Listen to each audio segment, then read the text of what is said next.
Hello, Nick.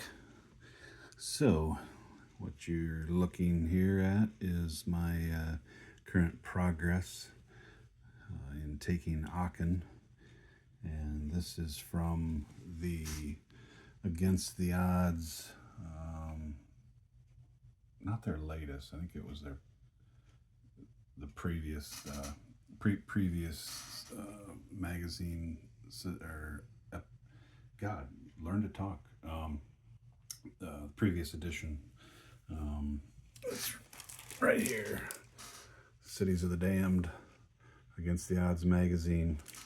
Had two games in it, Aachen and Casino.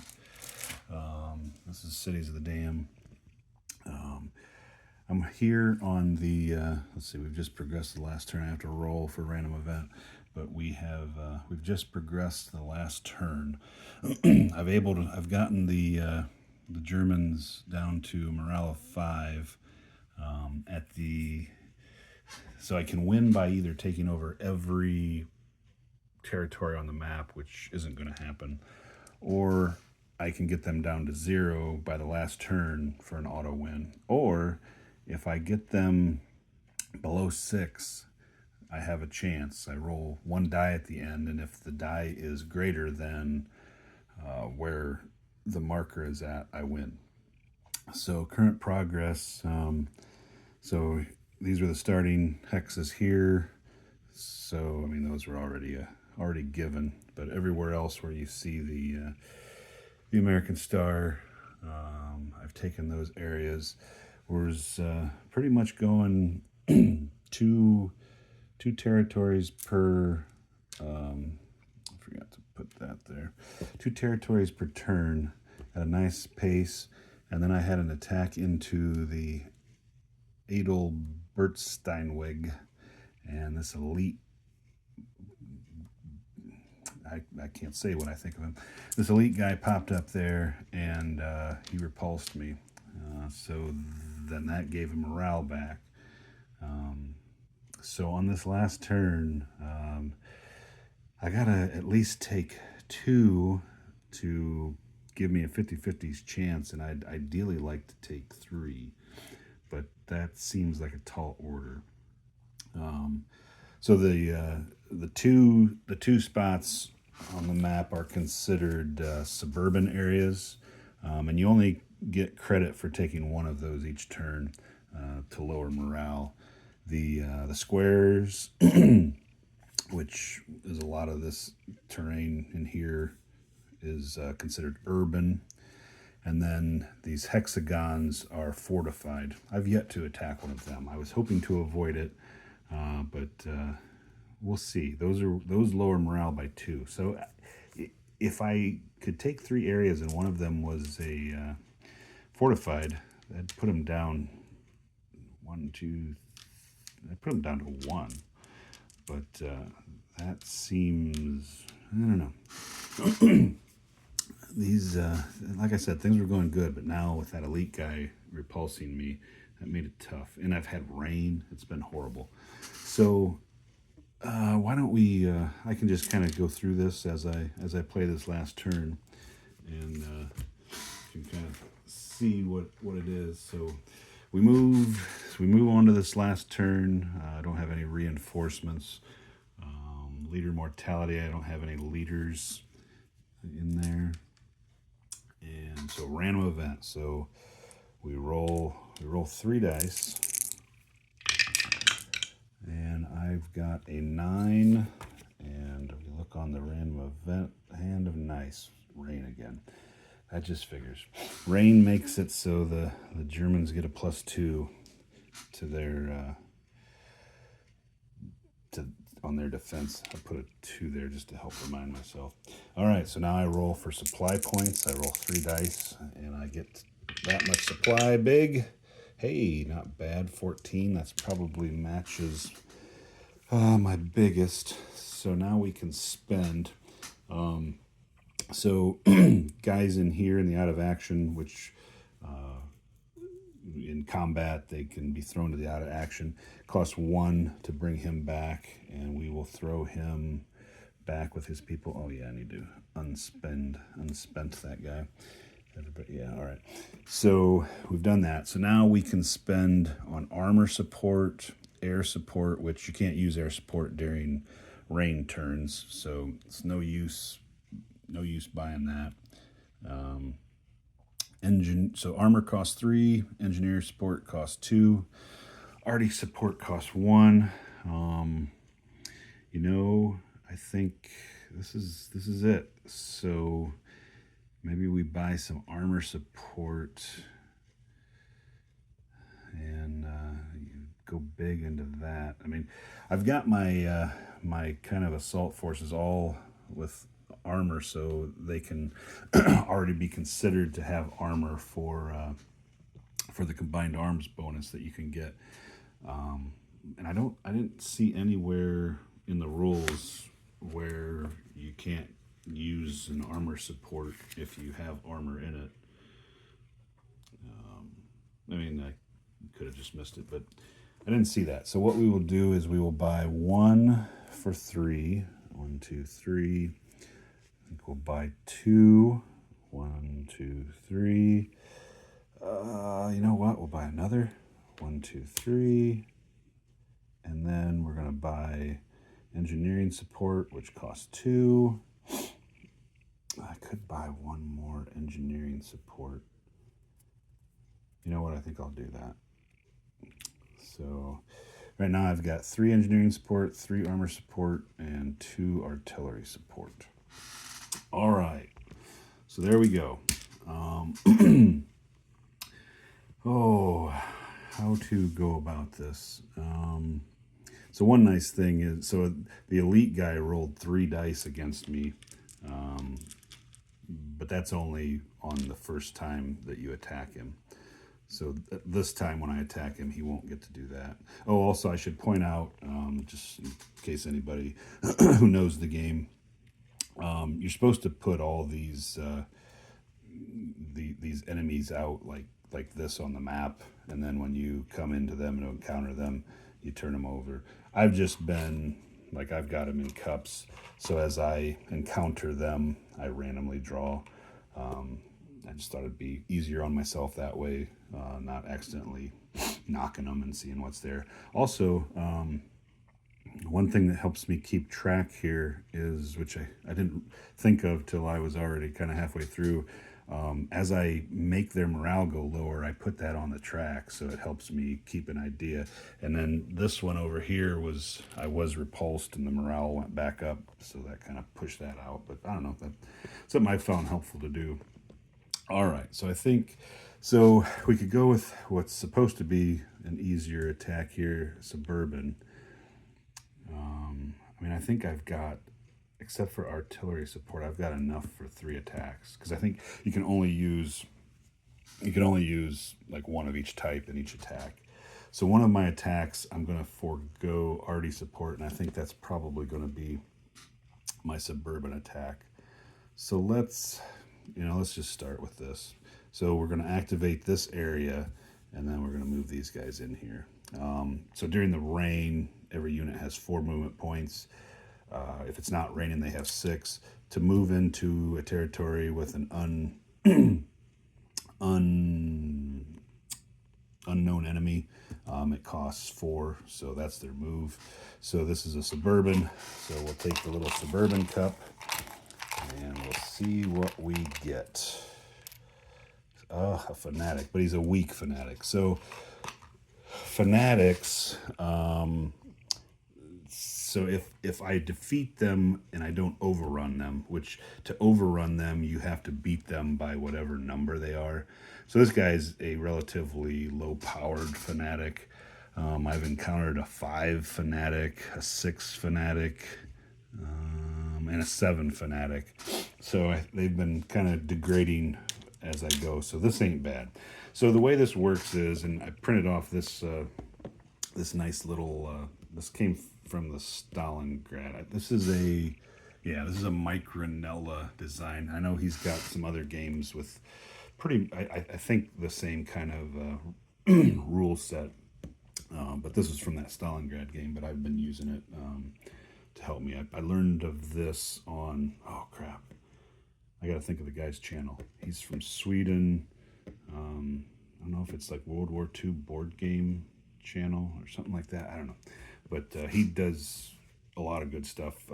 Did this game, did the casino game, and then he does a lot of D-Day dice, which has me interested in that. I know that there's a Pacific version coming out, I think next week. The Kickstarter might start. But anyways, let's not get sidetracked. All right, so what you do is, so he's a 3 strength, you add in the 2 strength, and then, so that would be 5, and then since it's raining, that's another 2. If morale, if they were still in this column, they would get an extra +1 for their morale, but I've got them down here so they don't now. So they're sitting at 7. So for us, we're going to designate this guy as our lead unit. So we're going to get to take 6, and then these little guys are leaders, and as long as they're with their unit, they don't count for stacking, and they give +1 for the combat value. So each of these stacks will give 2, so we got 6, 8, 10, 12. So we'll put, oh, wait a minute, that goes there.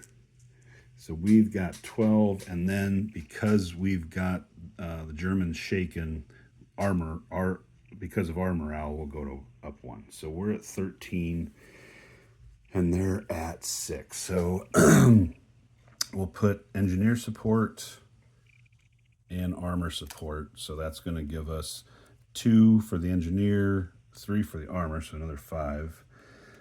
1, 2, 3, 4, 5. And then because we have infantry, armor, artillery, no, we don't have artillery, but we've got infantry, armor, and our engineer, no, infantry, armor, and an engineer in the same attack. That gives us a combined arms bonus of 1. So we're sitting 12 ahead of them right now. So hopefully this goes good for us. I mean, it should. Well, gosh, it should.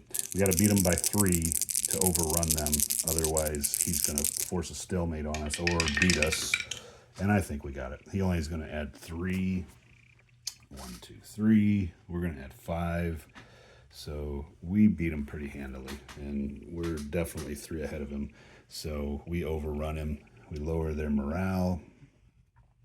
And we actually don't, since we overrun, we aren't considered spent. Normally, if you don't overrun, you would flip your counters to the spent side, or as in the World War II wargamer, he only just does 1. So I've been doing that too to remind myself. But they're pretty much, I mean, so I could activate them again, but I don't know if there's a reason for us to worry about that. So I think next what we're going to do is, this is my stronger force because they all have leaders, and over here I'm missing one. So I think maybe I'll have this force attack the the urban area, and then I can have this force maybe go after the Hotel Quellenhof. So yeah, let's do that. Let's activate this area. We'll move these guys in. So, and so there is, yeah.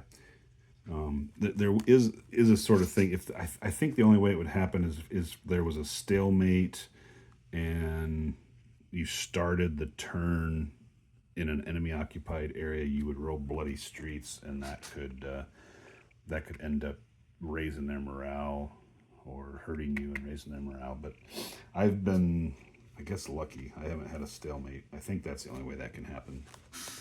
But again, this is me. I'm just playing how I read, how I think. Could be wrong.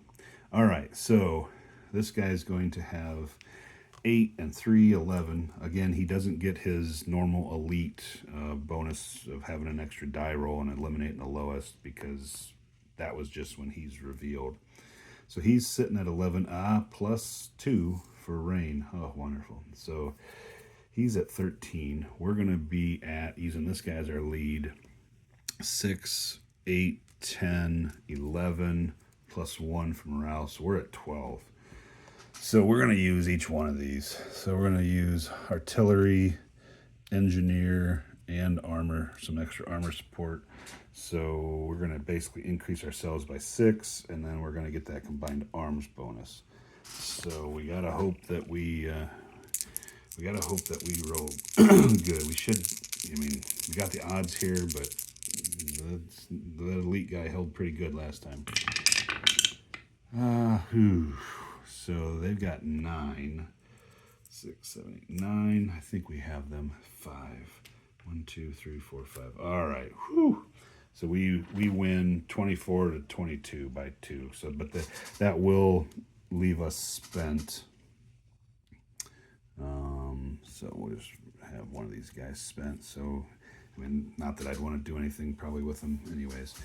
All right. So where we're sitting at is we've got them down to 3. So what that would mean, if I just call it good here, end of the game, I'd roll 1 die, and on a 4, 5, or 6, I would win. Otherwise, I'd lose.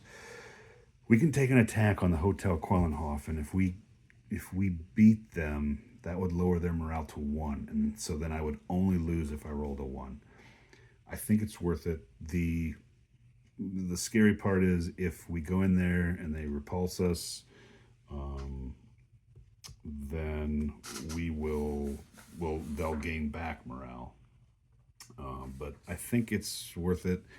Plus, I've never seen how bad these are, at least in my play. So let's go. We'll activate the Rittergut Kalkofen, and we'll move in.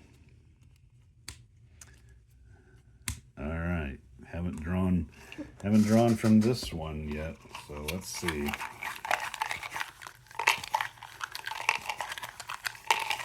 Hope it's just give me like a low-powered sniper.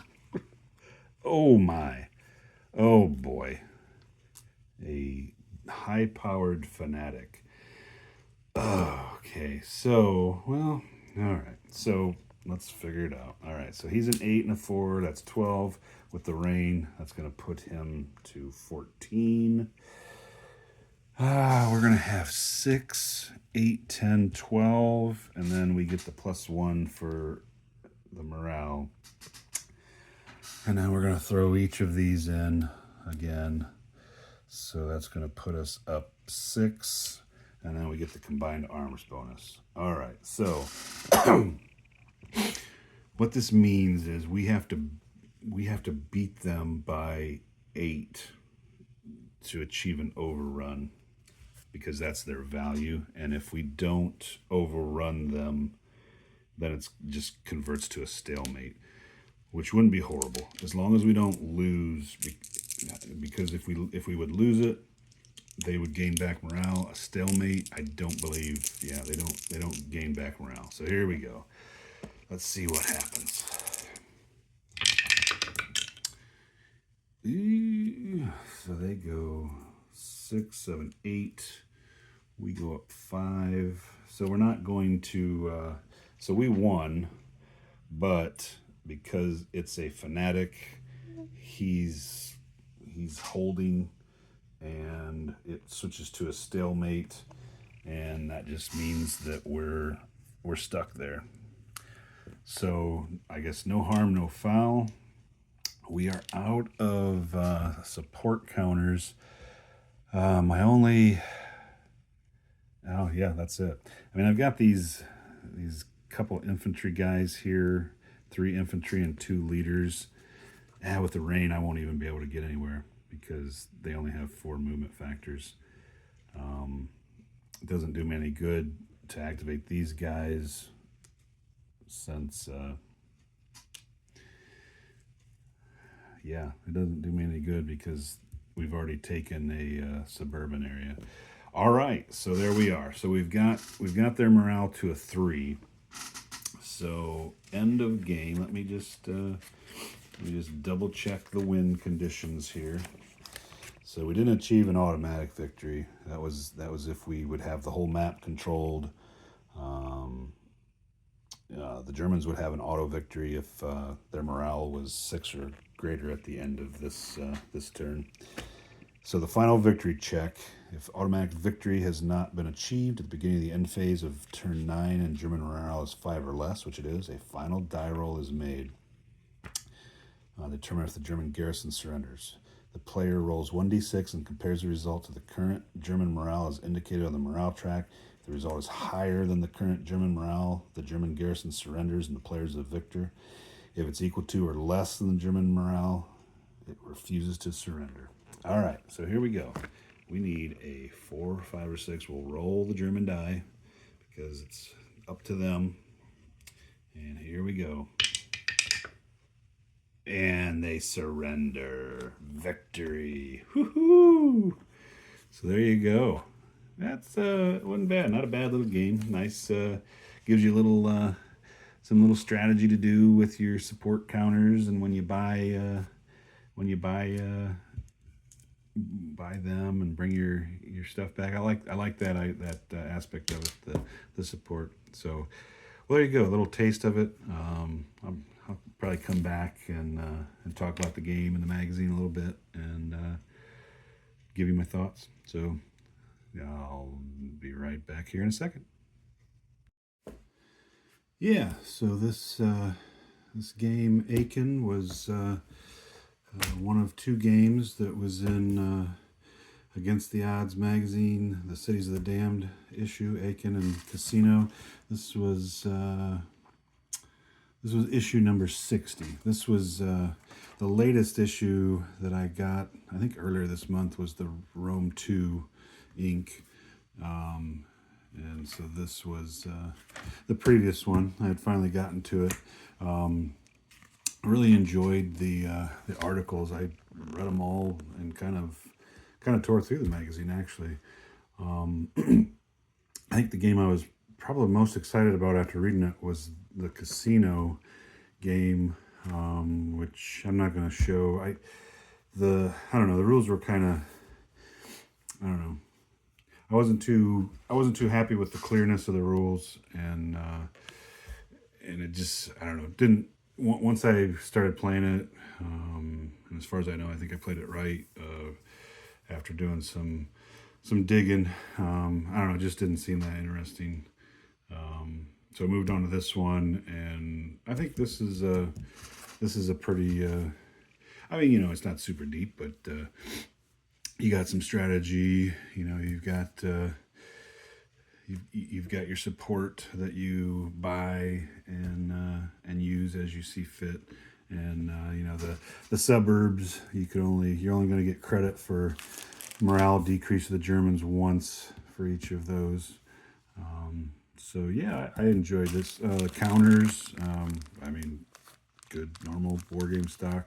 I made these the counters that went with this tracking sheet. So don't judge it by those.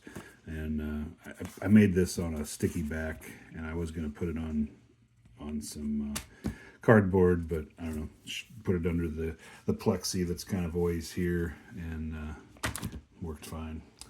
Rules for this one, pretty straightforward. It's I like the different variety of the different German units you can reveal. Sniper will kill one of your leaders. I think I might have only encountered like 2 snipers for this game. If you undo an ambush, that means that after combat resolution, the attacking lead unit's going to be eliminated. Barrage, you either have to eliminate infantry or armor right away before combat, or you retreat and you're spent. Fanatic, you saw those guys, you have to basically overrun them, or else it's going to switch to a stalemate if you have success. Otherwise, you know, if you have repulse or stalemate, that's normal. And then elite, you know, they roll 3d6 and drop the lowest when they're doing their combat resolution. And these strategies only are on the first time they're revealed. So if you fail to get rid of them and your second attack, they're their normal amount. There's random events. The only ones I got, I had gotten the Aachen Defender's Counterattack, which have my supply roll. I got rain, and I got none once or twice. I didn't get any of the other ones, which could have been bad if it would have made me so I couldn't attack on that last turn. That would have been bad. But yeah, didn't ever have to do a Bloody Streets roll. I would have, since I had a stalemate there, if it would have won another turn. But I didn't have to for the rest of the game. I went pretty slow and ponderous in my attack, but you can. I mean, you can. I think it'd be hard to take every territory, but I mean that's a way to go to try to do that. I think there's a lot of replayability in this too. You know, try to do better than what you did last time. They also have some pretty interesting optional rules. They've got parent organization rules where if you mix the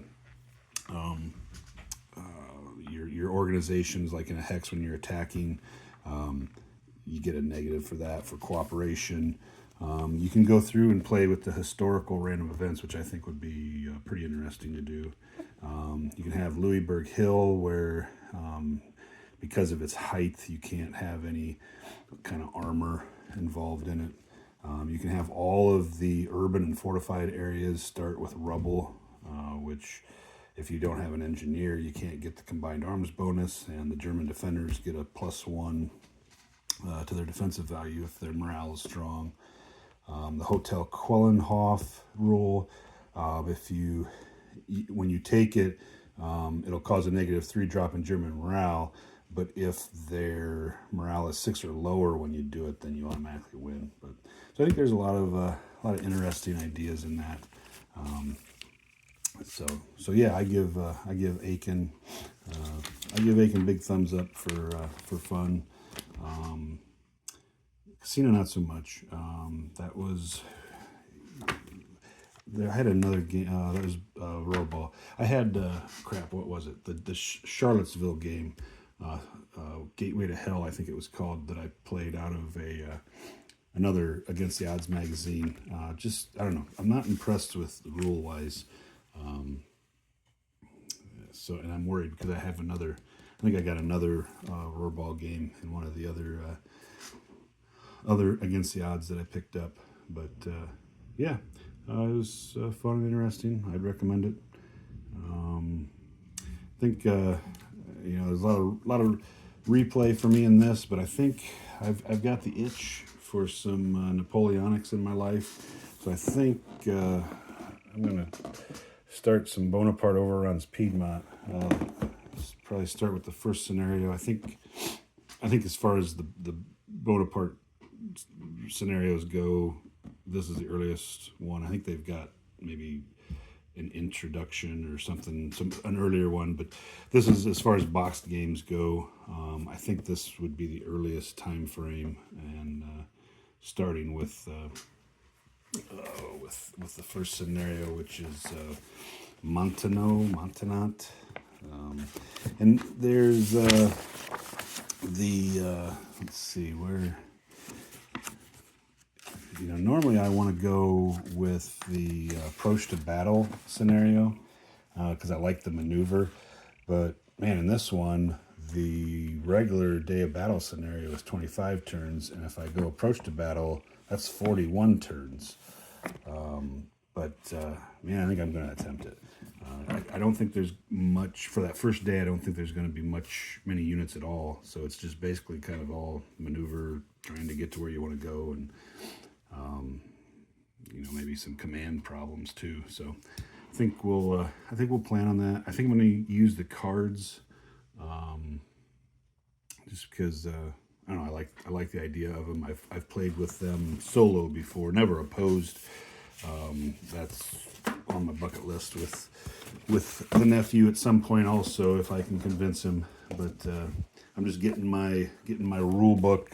I had the 735 spiral bound, and they came out with 736 and 737. So I'm kind of going through and making sure I got all the latest updates entered in there, because I don't know, I just love spiral bound, and I don't want I don't want to have to redo it, because I don't know, printing, especially colored, of this has become very expensive lately. So